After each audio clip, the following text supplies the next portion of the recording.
Good news for everyone, especially for people who were dissatisfied with latest few patches, as one of the best patches this year was just revealed.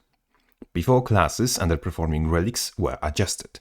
Leadership, more conditions transferred. Water, more conditions cleansed. Center, more stability for longer. Resistance, now grants its resistance in AoE around you. Relics of Monk and Herald no longer have internal cooldowns, to which the ladder also grants more concentration. Zephyrate grants more boon duration baseline. Vase has its cooldown ignored by elixirs. Pitha fires its dagger faster and from where you shadow step to, while also applying its effect for duration rather than for one hit. And finally, Relic of Ice will now fire at 5 nearest targets 3 times each target. Further than this, relics will receive updated tooltips similar to what abilities have, so you no longer have to fire up the mystery machine to figure the frag out what your fragging relic bloody does. And about bloody time. And off to the main course. Elementalist gets Hammer's Balls buffed for PvE, as well as Earthhammer 5 gets its cooldown lowered in the same mode. Ring of Fire receives PvE love in form of damage increase, and both Water Warhound skills get 5 seconds shaved off their cooldowns.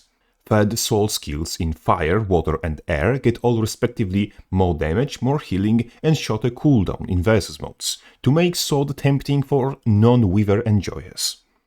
Glyph of Elemental Power and Arcane Shielding get their cooldowns shortened, and Tornado gets its own land and underwater version cooldowns chunked by more than a half in PvE. Aquatic Stance will now grant more healing and restore endurance. Woven Stride now removes conditions on a short timer when you gain swiftness. Empowered Empowerment will now partially empower your empowerment when your empowerment is only partially empowered, aka half effectiveness if you don't have max stacks, up from 0. Buff to Catalyst, the most controversial part of this patch. Next in line, Engie. Netshot gets its startup slowed down so it isn't guaranteed hit at every range, but Jump Shot gets evade on startup, so in total Rifle got buffed. Pistol 3 was buffed in versus modes and Pistol 4 in PvE, respectively with cooldown reduction and bigger power damage. Glue Shot will now travel faster and deal damage on its initial impact. Bandage Blast was reworked and will now target 5 closest allies instead of missing all 5 of them. Elixir B has cooldown reduced and its Toolbelt skill no longer has a chance to grind swiftness. Toolbelt skill of Elixir U gets cooldown reduced. Soothing Detonation and Health Insurance heal more in PvP, Invigorating Speed now triggers on super speed gain, Transmute now activates on a heal skill use, and Emergency Elixir on elite skill use. HGH grants less stacks of might but for longer in competitive modes. Scrapper's System Shocker now applies its barrier in AoE. Mass Momentum grants more stability to more people. Expert Examination will now grant prot on Toolbelt heal and Function Gyro use. Rapid Regeneration heals more, and Applied Force grants more power per might stack in PvE. Blast Gyro and Bypass Coating gets cooldowns reduced. Holosmith's Spectrum Shield no longer has cooldown reduction when you are in hit, but has lower baseline cooldown, and so has Flash Spark. Several relics were adjusted to not act retarded on Mechanist. Herald, Brawler, Scourge and Aristocracy will now have separate cooldowns for the Mech and the Deadweight, while for Monk and Antitoxin, the two share one cooldown. Mechanical Genius lingers for a period of time, Rectify Signet heals for less per pulse in PvP, and Superconducting Signet applies less burning in PvP. Guardian receives 4 once not outstanding but still good changes. Symbol of Protection and Zealous Embrace will have shorter casting times, with the ladder also hitting harder in PvE. Banish can now hit up to 3 targets and resets cooldown of Mighty Blow. Strength in Numbers will get new name and new function, casting Lesser Litany of Wrath when you use your Courage skill. Might of the Protector gets more might duration in versus modes. Dragon Hunter's Shield of Courage gets reduced cooldown, Piercing Light will have new name and grant Aegis every time you place trap, Defender's Dogma will grant some vitality, Pew of Sight grants more damage in PvP. Firebrand's Lawmaster now grants pages more frequently in PvP, and Swift Shola no longer has internal cooldown. Tome of Justice Skill 1 applies twice the vulnerability in PvP, Skill 5 will now grant Might to all buff recipients, and Tome of Courage Skill 2 gets twice the cooldown but costs half the pages. Conceited Curate now grants Vitality, and Ruling Light grants Resistance instead of Swiftness. On to the Mesmer changes. Axe clones were bagged as all shice, so ain't lobotomized them, and now they only spam Lacerated Chop on repeat. However, that skill does bleeding and torment when used by the clone to compensate. Lingering Thoughts and Axes of Symmetry grant cooldown reduced in all modes. Prestige gets its cooldown reduced in PvE, Phantasmal Mage in PvE, and World v World. Phantasmal Warlock now applies Torment instead of Vulnerability. Ether, Bolt, and Blast deal longer Torment. Illusionary Counter has shortened cooldown, and Counter Spell applies Confusion. Confusing Images gets cooldown cut in PvE, and Nullfield gets its cooldown cut in World v World. Phantasmal Disenchanter cures less conditions in World v World. Trait-wise, Metaphysical Rejuvenation will now grant regen on heal skill use. Illusionary Defense will grant protection on shatter use. Chaotic Transference will now make you share Chaos Auras you gain. Illusionary Membrane will now grant you Chaos Aura on Shatter 2. Bountiful Disillusionment now applies its boons to your allies as well. Sympathetic Visage will also affect allies. Illusionary Inspiration will also increase healing done, and Restorative Illusions will now also affect allies. Ego Restoration will create a clone when you use your healing skill. Further than this, Temporal Enchanter gets super speed and resistance increased in PvE and PvP, Mental Defense will make your Distort button into AoE stun break and source of resistance. Deep Ledge will grant more burning application, but no cooldown reduction for torch skills. Compounding Power will now increase condition damage by 2% per stack, and Malicious Sorcery will increase your confusion duration and apply confusion on foes when you evade an attack. Mirage's Mirrored Axes no longer affect cooldowns of axe skills and don't interact with mirror strikes, but now apply double the torment stacks. Stand Through Glass will remove Immobilize. Big Spooky gets increased sustain from Well of Blood in versus modes. His Core Shroud 4 now implies bleeding, Signet of Vampirism heals more, Plague Signet transfers one less condition but has reduced cooldown in World v World, and so has Well of Power. Terror was buffed with more damage and swapped places with Parasitic Contagion. Master of Corruption will now apply self-vulnerability instead of self-blindness on cast of Consume conditions.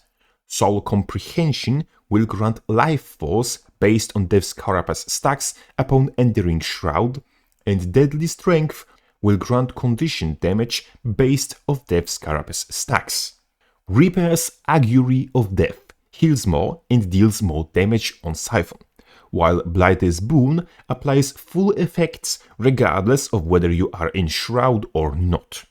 Scourge's Feed from Corruption applies less barrier, and Demonic Law grants less boost to Torment damage, both in PvP only. Harbinger's Elixir of Bliss gets its cooldown shaved off in versus mode.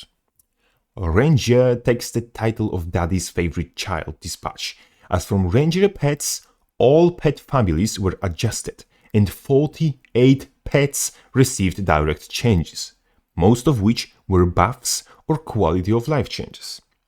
TLDR of the changes is damage across the board was equalized, and that's buff to overwhelming majority of Ranger pets. You also should see much less pets being defective on mechanical level, as many of their skills were improved, so the only thing bad about them is they're still kind of dense AI, especially showing its weakness on Soul Beast while merged. Some highlights of the Ranger changes are Hyena summoning 2 additional Hyenas instead of 1, Smoke Scale, no longer having a knockdown but more damage in its place, and Gazelle not running so far past the target with its charge. If you want details, I'll link you to the professional. Rest of the crew, we're going. Revenant's hammer was juiced up with more damage in PvE on all but 4th skill, with lower cooldown on Face Smash in PvP, longer knockdown on Drop the Hammer also in PvP, Field of the Mists now also fires projectiles at nearby foes, grants you Aegis and deploys faster. Shield 4 will grant its effects on area targeted, not just pass-through, on top of granting Aegis, moving faster and healing for more. Shield 5 will now also heal allies around you while you're invulnerable. Shortbow projectile skills now pierce baseline. Road to Deldrimor got its stability duration increased just a little to patch an exploit which allowed frame perfect times CC to hit in between stability applications. Spiritual Resolution now applies on Legend Swap instead of Elite Cast. Eye for an Eye is replaced with trait that will grant protection on second profession skill. Contained Temper will grant energy on stun breaks. Herald's Forceful Persistence gets more damage in PvE. Renegade's Bold Reversal will grant resistance on healing skill, and Heart Piercer no longer makes shortbow skills pierce. Vindicator's Reverse Curse reduces cooldown of your energy meld and makes it empower next to dodge. Angesian's Trust makes energy meld grant energy instead of costing it. And Song of Arboreum makes energy meld grant increased amount of endurance and apply its effects to allies around you as well. Thief's Pistol 1 no longer bleed in PvE. Shadow Strike and its follow-up skill Repeater apply more conditions in PvE. Window to use Repeater is increased across all game modes. Unload will cost less initiative in PvE. Bountiful Theft will grant might if target has no boons to steal. Haste gets its cooldown reduced in PvE and competitive, and Blinding Powder only in PvE. Staff Autochain will no longer reflect on final hit. That utility was moved to Dust Strike, which is now also a circular AoE around you. Debilitating Arc will grant you a flip-up skill Helmet Breaker, which means spamming Staff 3 no longer grants you evade frames for days, it dazes instead. Impact Strike will have evade window on itself by default. Spectre's Wells of Gloom and Silence gets cooldown reduced. And last but not least, Warrior changes. Mace Offhand was improved with higher damage on Crushing Blow in all game modes, in addition to more might generation and shorter cooldown, while Tremor does more damage in PvE only and has shorter cooldown in all game modes. Mace Offhand with these changes is basically a better hammer. Toilak's Signet will heal for more, and Signet of Stamina will grant endurance for every condition cleansed. Vengeance will rally you in PvE if conditions are met 100% of the time. No changes for competitive modes. Anet has administered us a fair dose of copium, showing that they aren't above reworking old trait lines. Arms were adjusted, with Furious Burst granting Fury now on weapon swap instead of Burst, but having shorter duration to compensate, and Opportunist now also works on Disables, not just Immobilize, while also losing internal cooldown and suffering penalty to Fury duration. I'll take consistency over duration, especially considered there are other sources of Fury available, potentially granting really good upkeep. Further than this, Deep Strikes make your crit chance higher against bleeding targets, fixing the issue of bleeding from Bloodlust being near useless for power builds. And finally, Best Precision grants 100% crit chance after landing your best for a duration that scales with adrenaline spent. New arms make you essentially able to completely ignore precision as a stat if you want to. These are massive changes, and we aren't done yet. Aggressive Onslaught now grants might as well. Soldier's Comfort heals for more and its protection duration is increased. Vengeful Return was put where it belongs, and instead will have something that's called Stalwart Focus that increases outgoing healing. And to top that, Heightened Focus will now recharge all your bests when it goes off. So, there is a possibility you can drop 4 burst combo on some unfortunate bastard, provided you have adrenaline to dump. I wonder how will that work with Bladesworn, especially against raid bosses. Anyhow, Berserker's Rage gets increased cooldown in PvP and reduced cooldown in PvE. Smash Brawler will no longer increase your rage duration flat, but will instead increase it by 2 seconds every time you land burst, 1 second for Decapitate. That alone will free at least 2 slots on your utility bar, potentially more, finally making Berserker less of an atrocious spam fest. And on top of that, Hit the Soul gets its internal cooldown removed and does 3 seconds of quickness in PvE, 2 if triggered by Decapitate.